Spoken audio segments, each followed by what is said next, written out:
So this weekend, the public got a glimpse of Inside the Lords, not from me this time, but actually because there was something of a public debate. I was interested that on the front page of the Sunday Times, look, here we have, revealed the truth about the peers who are born to rule. And in some ways, this story, front page of the Sunday Times, I mean a major scoop, I read it looking for the news and discovered there wasn't any.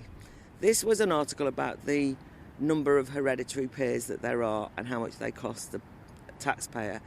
And you might think, as somebody who has, fought to abolish the House of Lords, and we all get the irony that I'm in there, that I would be delighted at the start of this debate. But actually, I think it's an absolute diversion from what we should be talking about.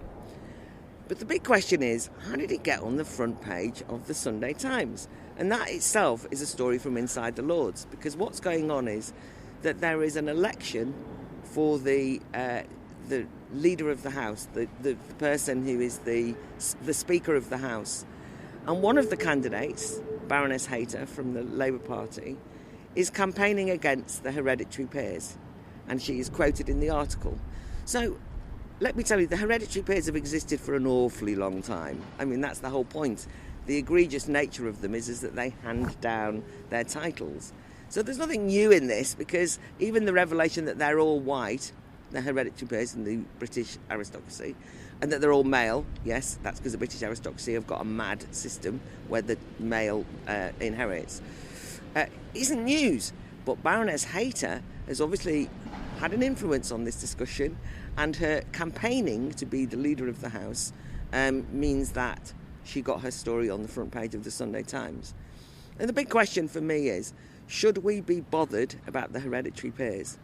Having spent a bit of time in the House of Lords, I would say that they are no different in any instance from anyone else in the House of Lords. They have tradition on their side, that's it. But Baroness Hayter, how did she get there? She, like me, was appointed. She was a Labour politician. She's in there as a machine politician, put in there by the Labour Party. Is that democratic? Of course it isn't. Am I in there for a democratic reason? Absolutely not. And what about, by the way, the bishops? What are they doing there? No mention of them, because they're quite soft and liberal and often vote the Labour Party. Or what about the law lords? They aren't mentioned. But what are they doing there? They've got no democratic right to be there, but they're quite liberal and they often vote, split along the more liberal lines. So I've realised that one of the things that gets the Lords going more than anything else is internal fights. You can kind of feel like a radical by pointing your finger at somebody who looks like they're even less democratic than you are. But it's an absolute smoke and mirrors situation, and I won't go along with it. So you're going to hear me in forthcoming weeks defending the hereditary peers, not because they're hereditary, but because if we're going to reform or abolish the House of Lords, they shouldn't be the focus of it. It's cheap politicking, and it's not a proper debate about what really happens in that house. What does happen in that house? Well, I was very disappointed this week not to get taken on 3 questions. I put my name down, I wasn't balloted.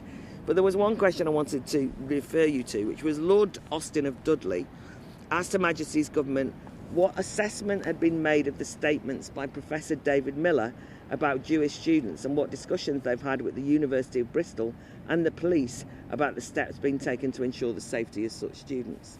And I want to make it clear, Professor David Miller has been accused of anti-Semitism, and everything that I've read would indicate that certainly his conspiratorial thinking and his obsession with Israel, and some of the things which he said to Jewish students, in which he has basically said, you have your politics because you're working for the Israeli state, effectively, or you're involved in, you've been got at by these organisations. I mean, this is anti-Semitic nonsense.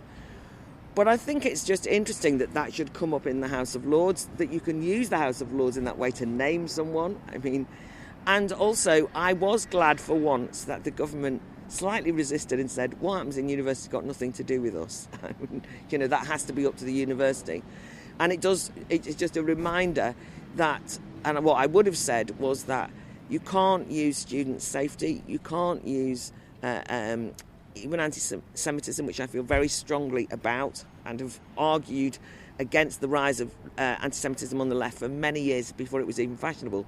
But you can't use that to egregiously undermine academic freedom. I mean, that is what is effectively going to happen if this was taken up. But it will now be in Hansard, and the University of Bristol will no doubt be slightly embarrassed. And I think the University of Bristol might be embarrassed. I mean, it's not that I want them to get rid of David Miller, but they might ask what his academic work is like, what's been going on there. So that's kind of an interesting thing. But also, after the Easter recess, there will be a bill on whether there should be an academic freedom czar, and I will have things to say about that. I'm very half-hearted in my support for the government on this, but there is a lot of things in that bill that I do support, so I will be coming back to this because free speech is so essential. Talking of free speech, what's happening today is that it is the day in which the House of Commons and the House of Lords discuss and vote on whether the coronavirus legislation should be renewed for a further 6 months. You know, like quite a number of people, this fills me with absolute horror, because it seems obvious that if you're going to believe the roadmap, and even that seems sometimes questionable, that you don't need another 6 months of draconian legislation. Boris Johnson yesterday in the House of Commons said that actually they've dispensed with a lot of the aspects of the law that aren't used or aren't necessary. But actually they've stuck with sections 21 and 22, which are some of the most illiberal rules, which can allow the police massive powers that they don't need, shouldn't need. And the most important thing to say is that these were emergency powers brought in for an emergency, and there is no emergency now. The fantastic news is that hospitalisations, cases, and of course the vaccine rollout means that there is actually an endemic virus, not a pandemic virus. And therefore, one has to be wary and really scrutinise why the government are extending this legislation, and just constantly being using the precautionary principle to kind of slow down the opening up of society. The difficulty is that there's a 5-hour debate in the House of Lords, and a few of us will speak. I mean, quite a lot of us are going to speak, but there won't be any proper scrutiny. There isn't any real holding to account, and it has become one of the more unsavoury aspects of this whole situation that whenever anyone raises any objections in either the House of Commons or the House of Lords, they are dismissed as people who do not care about the safety of ordinary people. They are dismissed as people who want to let it rip, and so on. So I will try and make some points about the importance of freedom, that it's not a second-order issue, and also query whether they're really being driven by the data, when in fact they're sticking rigidly to dates that don't reflect the data. Just finally, I suppose as part of that, you know, one of the things I'm worried about is that after a year of messaging that's been driven by fear, and, you know, we've been confined and atomised and so on, people have lost a lot of confidence, there's no doubt about it. And what you'd want from the leadership of any political organisation is something like encouragement and enthusiasm for the opening up of society, which according to the roadmap is about to happen.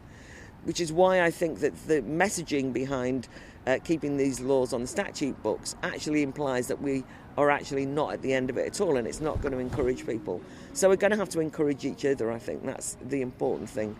I'm going to have to leave the debate early tonight to go on Question Time, which I'm dreading, which I'll be Skyping in on BBC One. And the reason I'm doing that programme is because I do want there to be as much debate in the public sphere about how we've got to regain our confidence and not be done to objects of, you know, public health officials warning us and waiting to hear what happens next.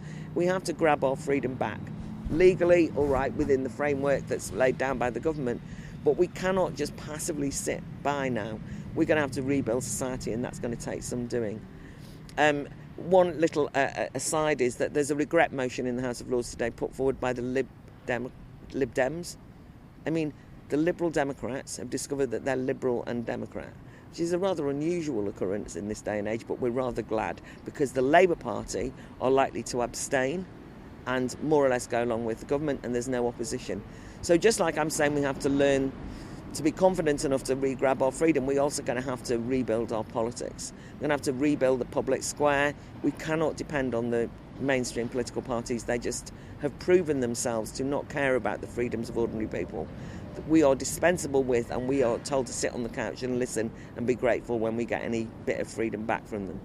So part of that will be things that I hope that the Academy of Ideas will be able to help with. And one of the things that I am excited to announce is that we will be having a battle of ideas, in a real life one, at the first start of one at least, at the University of Buckingham in July the 17th. Put the date in your diary, where we'll be discussing freedom and education. We'll no doubt talk about anti-Semitism on campus and whether we need an academic freedom czar. But I do hope that you'll come along to that. And I think that people will be nervous. You know, July's quite soon, and there might be a bit of social distancing, and people might wear their masks. They might even think, can't I zoom in? It's easier. No, it's real life, face to face. So I hope that you will take the opportunity to, even if tentatively, take those first steps of public debate and come and join us in the University of Buckingham to talk about freedom and education.